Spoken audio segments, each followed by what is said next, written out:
Adventure আর আশাবাদের প্রতীক ধনুরাশি। আপনাদের October মাস শুরু হবে সাফল্যের দারুণ ইঙ্গিত দিয়ে।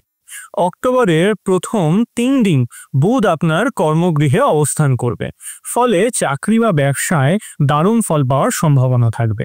বিশেষ করে ব্যবসায়ীরা এই সময় ভালো অর্জন করতে পারেন। শিক্ষার ক্ষেত্রে মাসটি অ্যাভারেজ মানে ফলাফল দেবে। কিছু শিক্ষার্থী অলসতা ও অস্থিরতার কারণে পিছিয়ে পড়তে পারে, তবে বাড়ি থেকে দূরে থাকা শিক্ষার্থীরা তুলনামূলকভাবে ভালো উন্নতি করবে। পারিবারিক জীবনে মিশ্র ফলাফল আপনারা পেতে চলেছেন। ভাই বোনদের সঙ্গে সম্পর্ক সাধারণের চেয়ে ভালো হতে পারে, তবে গৃহস্থালী বিষয়ে মিশ্র ফল পেতে পারে। সার্বিকভাবে পরিবারে ছোটখাটো সমস্যা থাকলেও বড় কোনো অশান্তি কিন্তু হবে না। প্রেম জীবনে মঙ্গল আপনার জন্য ইতিবাচক প্রভাব আনবে। ছোটখাটো ঝগড়া বা মতবিরোধ হলেও সম্পর্ক স্থিতিশীল থাকবে। মাসের প্রথমার্ধে বিবাহ সংক্রান্ত আলোচনা বা সিদ্ধান্ত নেওয়ার জন্য বিশেষভাবে অনুকূল। আয়ের জন্য যথেষ্ট অনুকূল হলেও সঞ্চয়ের ক্ষেত্রে কিছুটা সমস্যা তৈরি হবে।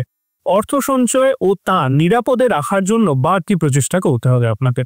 স্বাস্থ্যের দিক থেকে মাসটি মোটের ওপর ভালোই যাবে, তবে নিয়মিত স্বাস্থ্যচর্চা, যোগব্যায়াম ও ধ্যানের অভ্যাস আপনাকে আরও সুস্থ রাখবে। ছোটখাটো অসাবধানতা এড়িয়ে চলা অবশ্যই জরুরি। উপায় হিসেবে মাংস ও মদের মতো তামসিক খাবার থেকে বিরত থাকুন। সূর্যোদয়ের আগে উঠে স্নান করে সূর্যদেবকে কুমকুম মিশ্রিত জল অর্পণ করুন। ধনুরাশির মাসিক রাশিফল আপনাদের কেমন লাগলো কমেন্ট করে জানাতে কিন্তু অবশ্যই ভুলবেন না। আর এই ভিডিওটি আপনার বন্ধুদের সাথে অবশ্যই শেয়ার করুন। আমার চ্যানেলটিকে সাবস্ক্রাইব করতেও ভুলবেন না। নমস্কার।